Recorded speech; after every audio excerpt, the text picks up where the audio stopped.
Joshua, good night to you, sir. Hi. Good night, sir. Joshua, the matter of history. History will judge this moment. And I am looking at Jamaica 20 years from now, Joshua. And the matter of principled vote, the opposition is arguing that their vote against NaRRA is principled. I see Cliff Hughes suggesting that Golding is a good legislator and may have been seeking to guide certain changes in the bill. What is at the heart, Joshua, of the PNP's unanimous objection to the NaRRA bill? Do you think it is a principled stance, or do you think they are simply playing politics? All right. So good night to you first. Good night to the moderators, and good night to all of the listeners, present and future. There is never anything principled coming from the PNP. The PNP has a track record, especially under Golding, of putting forward a position when it's convenient, and when it's inconvenient, then they go back against the same thing. Let us give you an example of one such.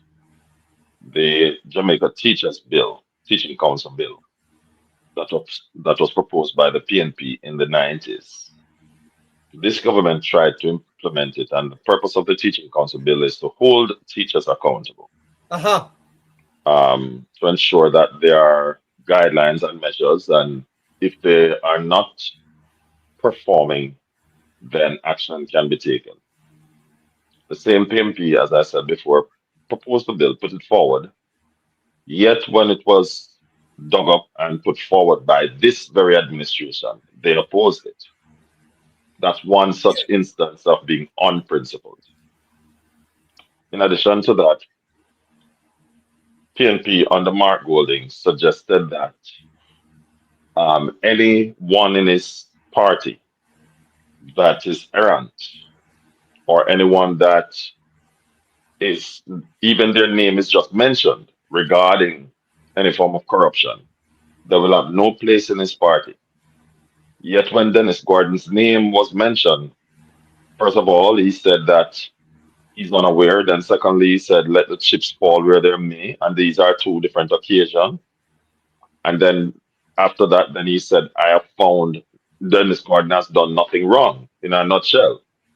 You know, so again, it shows the unprincipled way that they operate. The PNP under Mark Golding has shown itself in every possible way to be errant. And Let I, me push you. Hold on there, Joshua. I add this to you. Is it possible for the country to reconstruct while the PNP is opposing? Is it possible to be done? it is possible, just that it will be slowed. Let me tell you, there's a move right now starting from Portland. I will not call any name. I got a call today.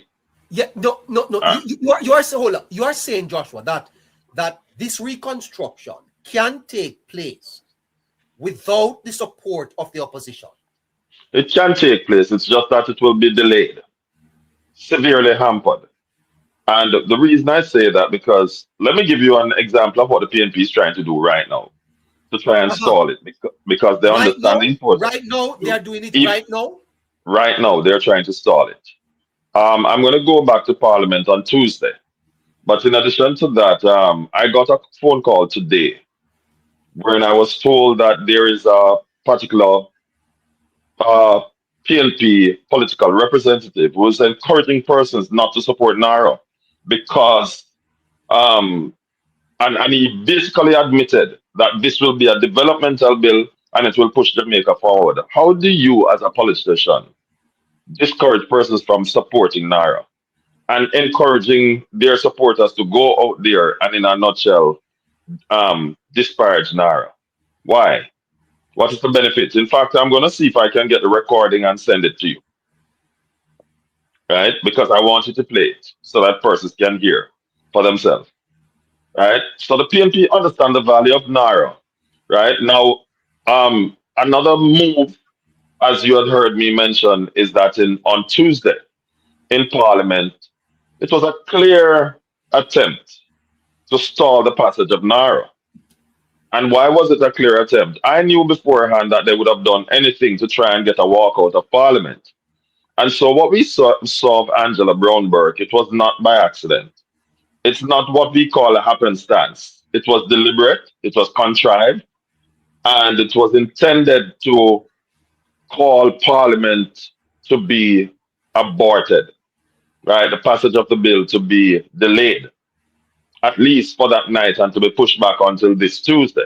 Yes, but Because I hate to distract you, Joshua. But put in context for me and the listeners, the importance of this moment for the country, and why it would be necessary or even encouraged for the opposition to be supporting this reconstruction. all right, so repeat that for me. I'm sorry. The Put in importance. context. No, Put in put in context. context. That's what, right. Right. The importance of this moment for Jamaica. I did the notes tonight, Joshua, on the opportunities that we have missed as a country. The independence, the 1970 exploit of democratic socialism, FinSAC in the 1990s. And here we are now in 2026. A pivotal moment in Jamaica's history because the country is struggling, Joshua. I hear today people talking about the price of patties and prices are on the up in Jamaica. No fault of what we are doing here, but quite frankly, we have had some setback. Would it not be ideal, even not ideal, but encourage for the opposition to be supporting the country's reconstruction, Josh? It is important, sir. It's very critical, but you must understand that the PNP's objection to NaRRA is really not about what is best for Jamaica. The PNP's objection to NaRRA really is a fight for relevance. And let me repeat that. The PNP's objection to NaRRA is a fight for relevance. The PNP's objection to NaRRA is not about systems controls or even safeguards. Those are the smoke screens that have been put up front. Right? It's a possible loss of relevance to the success of NaRRA. And the PNP understand this. It's the NaRRA's implementation, and I will start there. It's really a deconstruction of a false narrative being propagated by the PNP. Right? And what is that false narrative? Because the PNP understands the value of NaRRA, one, to nation building and the political capital that will be gained through same by this government. The PNP cannot afford for that to happen. Right? And because when NaRRA succeeds, or let me put it this way, when the reconstruction succeeds, because whether it is under the name NaRRA or under something else, then the PNP's false narrative of the government not doing anything for the people and not looking after the needs of the people, generally speaking, will crumble. And so with that success, then the PNP will go into oblivion forever and ever. This is a final hurrah for the PNP. And so that is why you see them coming out with all of their tentacles. So that when I hear you say the people, it is not the people. These are PNP surrogates that are in objection. These are paid. Some of them, these are cells that are activated by some of them are cells that are activated. Right? And so the PNP is fighting tooth and nail. Now, why is NaRRA so important?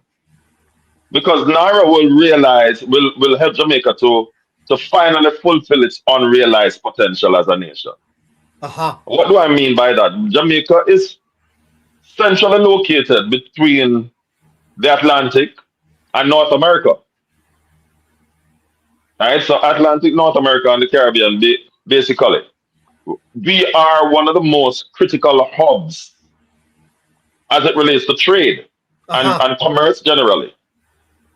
right? And so with Jamaica being positioned the way where it is positioned, when all of these things are implemented, that slow growth that we have always had, not as a result of the lack of performance on the on the JLP, but rather the PNP rewriting the rules as it were to uh,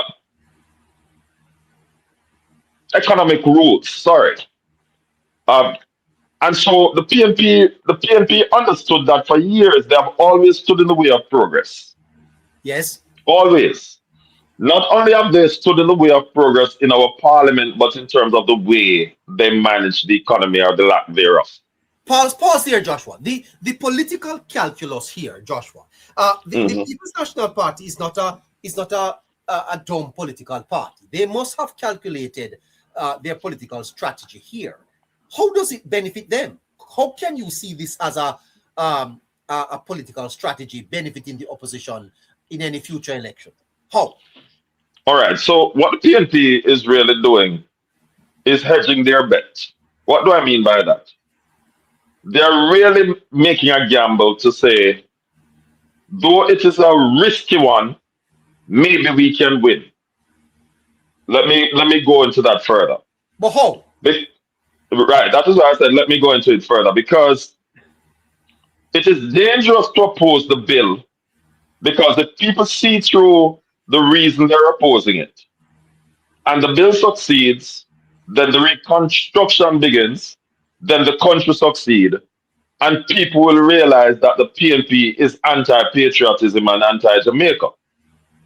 But if they succeed, the PNP that is, and the bill is stalled, and the reconstruction is stalled, and then we don't achieve that which we wanted to achieve. So the PNP wouldn't mind the bill to come on stream, but they want it to be stalled as long as possible, right? Perhaps until the final year, because we have a 3 year take up before we can take up the money and begin to get the work done. So if they can stall it for another 2 years, and not NaRRA is pushed through in the third year. By the time we begin to gather everything and to get going, it will be the final year, and they'll get an opportunity to have that aha moment. See, I told you. Let me play. I don't like this term, but devil's advocate. Let me give the PNP the benefit of the doubt here. Is it possible, Joshua, that the PNP really are trying to point out something to us that is relevant to the bill? Is it? Do they really have a case that we should examine? Um, Sir, there are two reasons that I'll propose to you why I know. Notice I never said I think. I know that that position is not true. And it's not that you are a person who is untruthful. It is rather because of the nature of the beast that is called the PNP. The national, the Pirates National Party. You say That's pirates? what Pirates National Party. They are That, pirates. right. That's what PNP stands for. The Pirates National Party. Why Right? do you call them pirates?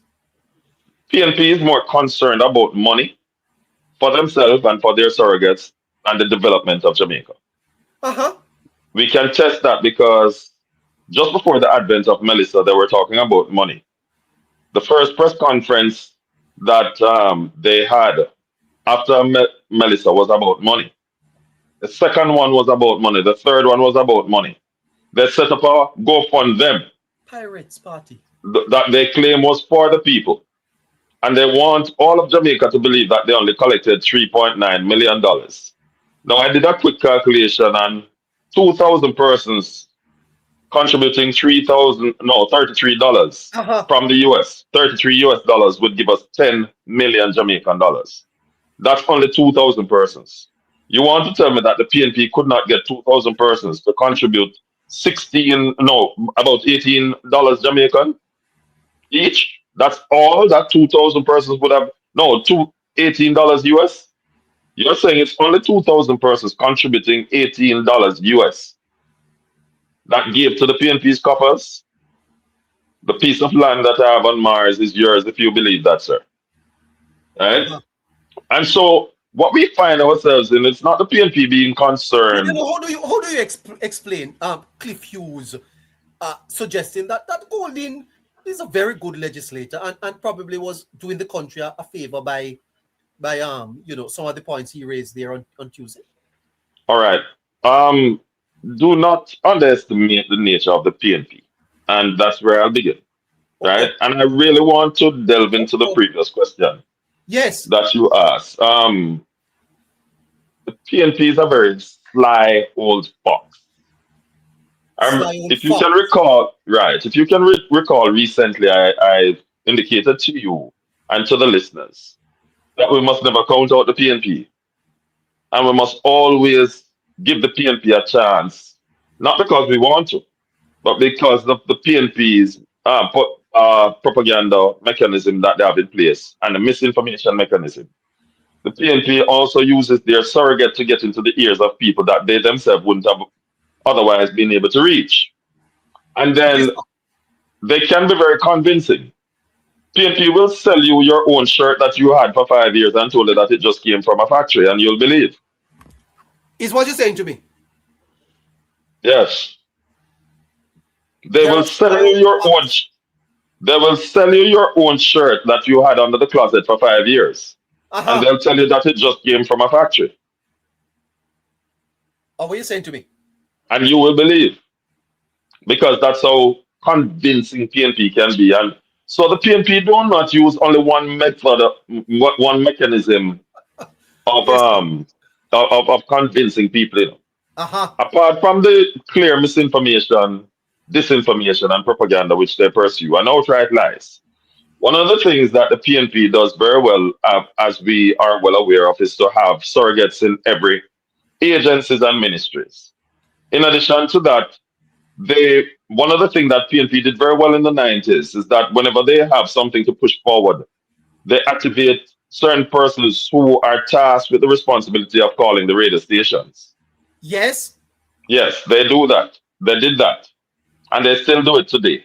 It's just that they may not do it as much as in the past, but their responsibilities, sole responsibilities to call the radio station. John Pollock is one of them, right? And carry the PNP's narrative, right? But they would have been given the talking points that they want them to raise. There are persons overseas. I have My spoken God. to persons who are close to the politics, right? And when I said close, I mean a little bit too close. Inside the PNP, I'm talking. Who tell us that in the 90s they used to, I don't know if it happened in the 70s, but in the 90s, they used to get visas for people, send them overseas And what you as saying to part me? of the diaspora, yes, as part of the diaspora, to infiltrate the diaspora movement and to carry the PNP's narrative. What you say to me? Yes, this is what they have done, and I have no doubt that they are still doing. So people like Cliff Hughes, with a concern for Jamaica, if the argument is presented plausibly to him, we'll stop and look because Cliff Hughes is not a tribal person. Uh-huh. Cliff Hughes, I believe, has the best interest of Jamaica and he's more interested in what is best for Jamaica. And even if the argument, even if what is being presented is not true, if it sounds plausible enough, we'll stop and have a look at it and we'll accede to what is being put forward You because it's agree that plausible. Golding is a good legislator? I think he understands law. A good Uh-huh. legislator does things for the benefit of those whom he represents, right? So there's a difference between understanding law and being a good legislator. When you can use law for the benefit of Yes. all concerned, then I will agree that you're a good legislator. But when you abuse your power as a legislator, then you're no longer good in my eyesight. Wow, boy. Hold on there, Joshua. Don't move at all. That is fantastic.